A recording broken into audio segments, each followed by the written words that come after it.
الحمد للہ رب العالمین والصلاة والسلام علی سید الانبیاء والمرسلین اما بعد فاعوذ باللہ من الشیطان الرجیم بسم اللہ الرحمن الرحیم۔ الحمدللہ سورہ زمر کی تفسیر چل رہی تھی اور تقریباً 9 آیات کی تفسیر مکمل ہو چکی تھی۔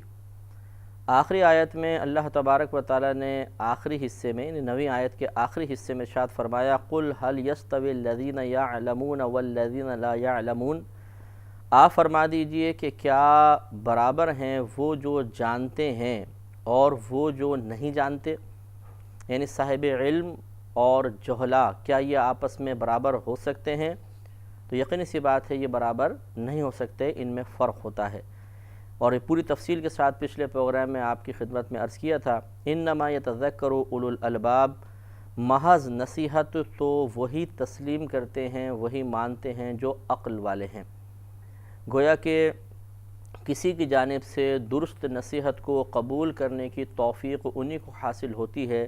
کہ جن کو اللہ تبارک و تعالی عقل کی نعمت سے نوازتا ہے۔ اس سے معلوم یہ ہوا کہ اپنی عقل کی درستگی کو پرکھنے کا ایک معیار شریعت نے یہ بھی دیا ہے کہ ہم غور کریں کہ کیا درست نصیحت کو ہم قبول کر لیتے ہیں کہ نہیں کرتے۔ ذہین ہونا صرف یہ نہیں ہے کہ آدمی امتحانات پاس کرتا چلا جائے، حاضر جواب ہو، بر وقت درست فیصلے کر لیا کرے، بلکہ ایک چیز یہ بھی ہے کہ انسان اپنی ذات میں موجود عیوب و نقائص کو دور کرنے کے لیے، درجہ کمال کو حاصل کرنے کے لیے، اچھی خصوصیات کا حامل بننے کے لیے اور بری خصوصیات کو اپنی ذات سے دور کرنے کے لیے لوگوں کی اچھی نصیحت کو قبول کر لے۔ یہ بہت ہی مشکل کام ہوتا ہے کہ کسی کی نصیحت کو قبول کرنا، کیونکہ جب ہم کسی کی نصیحت مان رہے ہوتے ہیں تو گویا کہ اس بات کو تسلیم کرتے ہیں کہ میرے اندر ایک نقص تھا، ایک کمی تھی، اور آپ کی اس بات سے میں نے اس کمی کو جان لیا ہے اور اب میں اس کی کمی کو دور کرنے کی کوشش کروں گا۔ تو اس سے یہ بھی نتیجہ نکلتا ہے کہ سامنے والے کی فوقیت اپنے اوپر تسلیم کی جائے، کیونکہ ہم اس بات کو گویا کہ مان رہے ہوتے ہیں کہ ہاں میری نگاہ وہاں تک نہیں پہنچ پائی جہاں تک آپ کی نگاہ پہنچ چکی ہے، اور یہ پھر نفس کا ایک تقاضا ہوتا ہے کہ وہ کسی کے دوسرے کے کمال کو تسلیم کرنے کے لیے تیار نہیں ہوتا، بلکہ وہ اپنے آپ کو ہی باکمال تصور کرتا رہتا ہے۔ اسی لیے مطلب جو بہت زیادہ اپنے آپ کو ذہین سمجھے یا کوئی بھی اس کے بعد نعمت ہو، مثلا حسن و جمال کی نعمت ہے، دولت ہے، خاندانی وجاہت اس کو حاصل ہے، یا دنیاوی پڑھائی میں بہت آگے نکلا ہوا ہے، وہ جب کسی اپنے سے ادنا شخص کو محسوس کرتا ہے کہ ادنا ہے اور وہ اس کو نصیحت کرے تو نصیحت قبول کرنا بہت مشکل محسوس ہوتا ہے، ایک پہاڑ کے برابر محسوس ہوتا ہے۔ جیسے کہ نبی کریم صلی اللہ علیہ وسلم نے اپنے زمانہ مبارکہ میں جو کفار و مشرکین کو نصیحتیں فرمائیں، تو جو خصوصاً سرداران قریش تھے، اسی طرح طائف میں جب سرکار تشریف لے گئے وہاں کے سرداروں کو دعوت دی تو بہت ہی کم نے اس کو قبول کیا۔ وجہ وہی تھا کہ وہ نصیحت اس لیے قبول نہیں کر رہے تھے کہ اس نصیحت کو قبول کرنے کا مطلب نبی کریم صلی اللہ علیہ وسلم کی فوقیت کو اپنے اوپر تسلیم کرنا ہے، ان کو اپنے اوپر تسلیم کرنا اور خود کو ان سے ادنا ماننا لازم آ رہا تھا، اور یہ ان کو پسند نہیں تھا کہ ہم اپنے متبعین، اپنے ماتحت لوگوں کے درمیان ایک اور شخصیت کو اپنے سے بلند ظاہر کر دیں۔ لہٰذا اس تکبر نے، اس غرور نے، اس زوال عزت کے خوف نے انہیں نبی کریم صلی اللہ علیہ وسلم کی نصیحت کو رد کرنے پر، ضائع کرنے پر، چھوڑنے پر، قبول نہ کرنے پر مجبور کر دیا تھا۔ ایک بری عادت ہوتی ہے، ہمیں کوشش کرنی چاہیے کہ اگر کوئی نصیحت کرے اس کو قبول کریں۔ بعض اوقات ہوتا ہے ایک شخص نصیحت کر رہا ہے اور وہ غلط نصیحت کر رہا ہے، مثلا ہم جھوٹ نہیں بولتے، وہ ہمیں جھوٹ کے بارے میں بیان کر رہا ہے کہ جو جھوٹ نہیں بولنا چاہیے، یہ وہ ہمارے اندر تکبر نہیں ہے، وہ تکبر کی مذمتیں بیان کر رہا ہے۔ اس وقت بعض اوقات کوفت ہوتی ہے کہ جب میرے اندر یہ چیز موجود ہی نہیں تو مجھے کیوں سمجھایا جا رہا ہے، تو اس وقت بھی برا ماننے کی ضرورت نہیں ہے۔ اگر بالفرض سامنے والا آپ کی ذات میں غیر موجود عیب کو موجود تصور کر کے نصیحت کر رہا ہے تو وہ بیوقوف ہے، اور اگر کوئی شخص بیوقوفی کر رہا ہے تو اس کا برا نہیں ماننا چاہیے۔ ہاں یہاں یہ ہو سکتا ہے کہ آپ کا اگر وقت وہ بہت زیادہ لے رہا ہے تو آپ اس سے معذرت کر لیں کہ مجھے بھی جانا ہے، بعد میں انشاءاللہ آپ کی نصیحت سن لیں گے۔ لیکن اگر وہ درست نصیحت کر رہا ہے اور آپ محسوس کرتے ہیں کہ واقعی وہ جس چیز کی نشاندہی کر رہا ہے میری ذات اس نعمت سے خالی ہے، یا جس برائی کی نشاندہی کر رہا ہے میری ذات میں وہ برائی موجود ہے، تو برا ہرگز نہیں ماننا چاہیے۔ امام غزالی رحمۃ اللہ علیہ اس کو سمجھاتے ہوئے ارشاد فرماتے ہیں، یہ بالکل ایسا ہے جیسے تم کسی بادشاہ کے دربار میں جا رہے ہو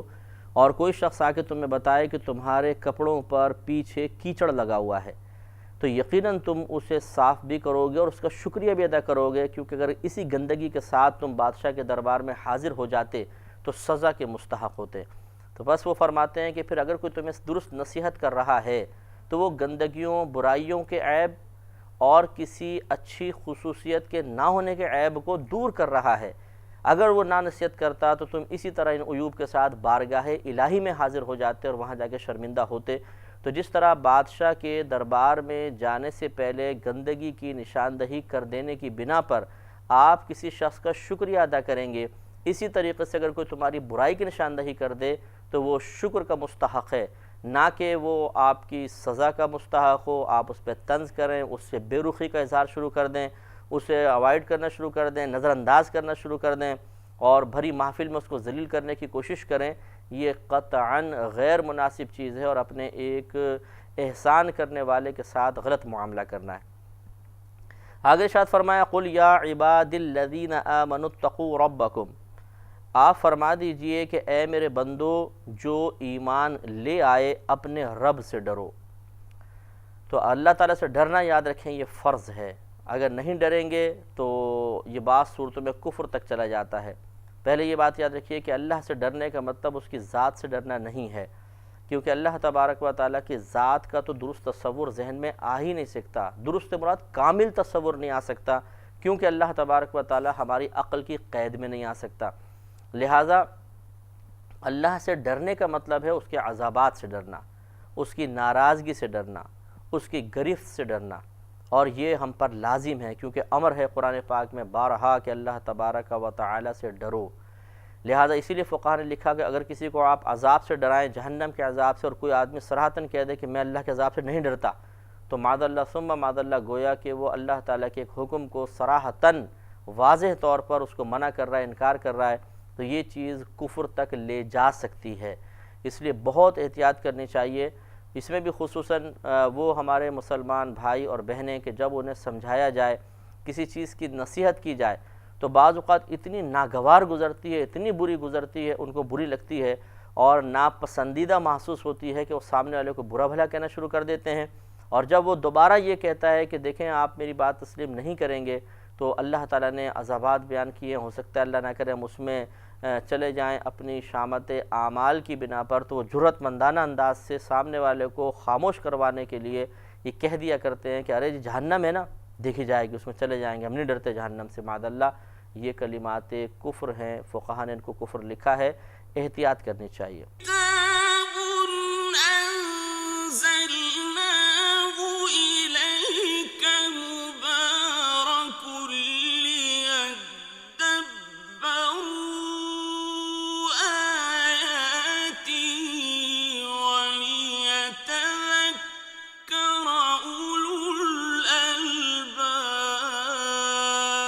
آگے ارشاد فرمایا کہ للذین احسنوا فی ہذہ الدنیا حسنہ، جنہوں نے بھلائی کی ان کے لیے اس دنیا میں بھلائی ہے، یعنی جو نیک اعمال کریں گے، دوسروں کے ساتھ اچھا سلوک کریں گے تو اللہ تبارک و تعالی انہیں دنیا کے اندر اچھائی اور بھلائی عطا فرمائے گا۔ وَأَرْضُ اللَّهِ وَاسِعَةٌ، اور اللہ تبارک و تعالی کی زمین وسیع ہے۔ إِنَّمَا يُوَفَّى الصَّابِرُونَ أَجْرَهُمْ بِغَيْرِ حساب، محض صبر کرنے والوں کو ان کا اجر بغیر کسی حساب کے بھرپور دیا جائے گا، پورا پورا دیا جائے گا۔ یہ اللہ نے جو ارشاد فرمایا کہ وَأَرْضُ اللَّهِ وَاسِعَةٌ، کہ اللہ کی زمین وسیع ہے، یہ اشارہ ہے اس طرف کہ جو کسی مقام پر دینی امور کے نفاذ سے عاجز ہو جائے، وہاں پہ نہ وہ اذان دے سکتا ہے، نہ اس کو نماز پڑھنے دی جا رہی ہے، یعنی وہ مختلف ایسے لوگوں کے درمیان پھنس جائے کہ جو دینی امور کی ادائیگی کے راہ میں زبردست رکاوٹ بن رہے ہوں، تو پھر اسے وہاں سے ہجرت کر جانی چاہیے، اور ان کے لیے اللہ نے ارشاد فرمایا کہ اللہ کی زمین بہت وسیع ہے۔ کہا جاتا ہے کہ یہ حضرت جعفر بن ابی طالب یا پھر جو مہاجرین حبشہ تھے ان کے بارے میں یہ نازل ہوئی کہ اللہ کی زمین بہت بڑی ہے، اور اگر کوئی مجبوری کے تحت ہجرت نہ کر سکے، جیسے وہیں پہ دارالحرب میں کوئی کسی کو پکڑ لے اور وہ صبر کرتا رہے تو پھر اللہ تبارک و تعالیٰ اسے بغیر کسی حساب و کتاب کے، بغیر گنتی کے، بغیر شمار کے اجر و ثواب عطا فرمائے گا۔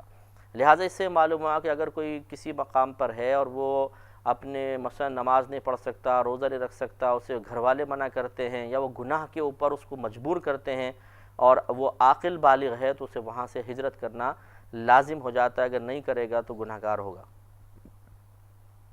قل، اے حبیب کریم صلی اللہ علیہ وسلم آپ فرما دیجئے، انی امرت ان اعبد اللہ مخلصا لہ الدین، بے شک مجھے حکم دیا گیا ہے کہ میں اللہ تبارک و تعالیٰ کی عبادت کروں اس حالت میں کہ خاص کر لوں اس کے لیے دین کو۔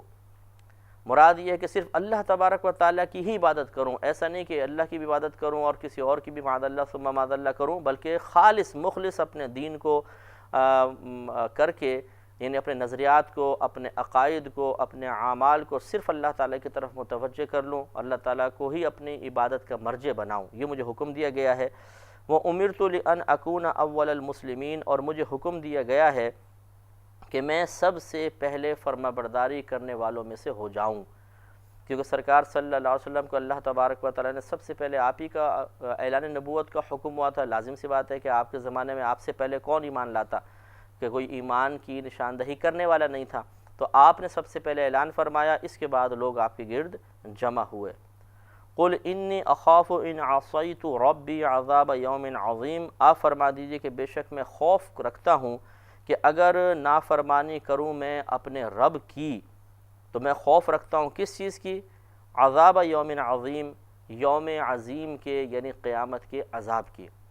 گویا کہ نبی کریم صلی اللہ علیہ وسلم نے ارشاد فرمایا کہ اگر میں نافرمانی کروں تو مجھے خوف ہے کہ پھر آخرت کے دن کا عذاب مجھ پر مسلط کر دیا جائے گا۔ تو یقیناً نبی کریم صلی اللہ علیہ وسلم کی طرف سے نافرمانی کے صدور کی تو توقع کیا، وہ تو ناممکن ہے، محال ہے کہ آپ سے کوئی نافرمانی کا صدور ہوتا۔ یہ اصل میں ہماری تعلیم کے لیے ہے اور ہمیں سمجھایا جا رہا ہے، اور اس کا شان نزول یہ بھی بیان کیا گیا کہ کچھ لوگوں نے اعتراض کیا کہ آپ کے سامنے جو کفار قریش ہیں، سرداران قریش، یہ ایمان لے کر کیوں نہیں آتے ہیں؟ تو نبی کریم صلی اللہ علیہ وسلم نے پھر یہ ارشاد فرمایا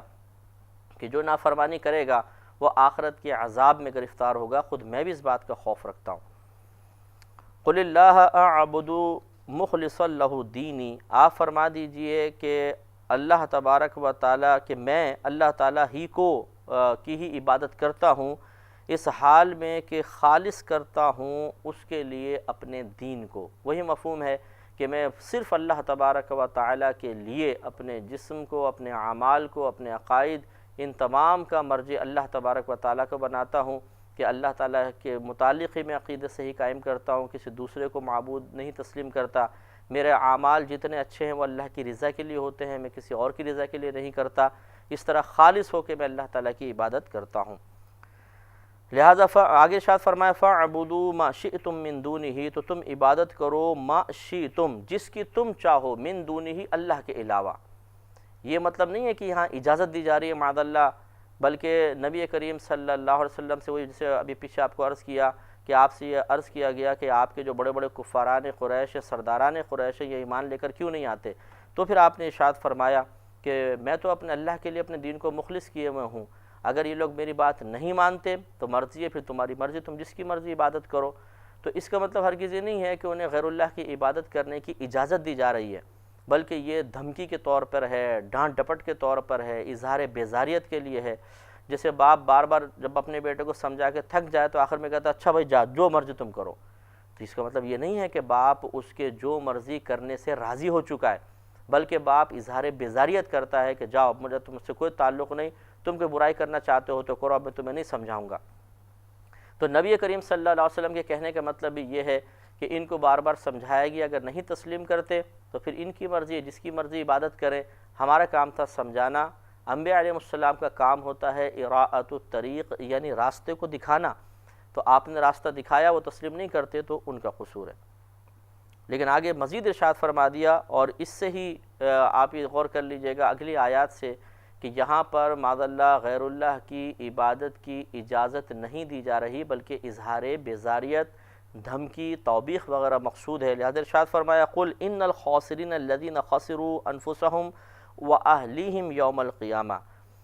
آپ فرما دیجیے کہ بے شک خسارہ اٹھانے والے ہیں وہ لوگ جنہوں نے نقصان میں مبتلا کیا اپنے آپ کو اور اپنے گھر والوں کو قیامت کے روز، یعنی جنہوں نے اپنے آپ کو خسارے میں مبتلا کیا، یعنی ایمان لے کر نہیں آئے، نبی کی بات تسلیم نہیں کی، اور اپنے گھر والوں کو خسارے میں مبتلا کیا، یعنی جتنے بھی ان کے متبعین تھے، جو ان کے گھر والے تھے، جو ان کے ماتحت نوکر وغیرہ تھے، ان کو بھی ان لوگوں نے روکا، کفاران قریش، سرداران قریش نے، تو یہ بھی سب خسارے میں مبتلا ہوں گے قیامت کے روز۔ الا ذالک هو الخسران، خبردار یہ ہی خسارہ ہے، حقیقتاً خسارہ یہی ہے کہ آدمی برود قیامت خسارے میں مبتلا ہو جائے۔ دنیا کا نقصان چاہے کتنا ہی بڑا کیوں نہ ہو، اس کا تدارک ہو ہی جاتا ہے، ختم ہو ہی جاتا ہے۔ اگر نیک اعمال ہیں بالفرض ساری زندگی نقصان کا آدمی شکار رہے تو مرنے کے بعد تو سلسلہ موقوف ہو ہی جائے گا، لیکن اگر آخرت کا نقصان کر بیٹھا، کوئی ایمان لے کر نہیں آیا، یا معاذ اللہ ثم معاذ اللہ ایمان لانے کے بعد مرتد ہو گیا، تو اس کی آخرت تو برباد ہو گئی، اور حقیقتاً خسارہ یہی ہے۔ تو آگے ارشاد فرمایا کہ الا ذالک هو الخسران المبین،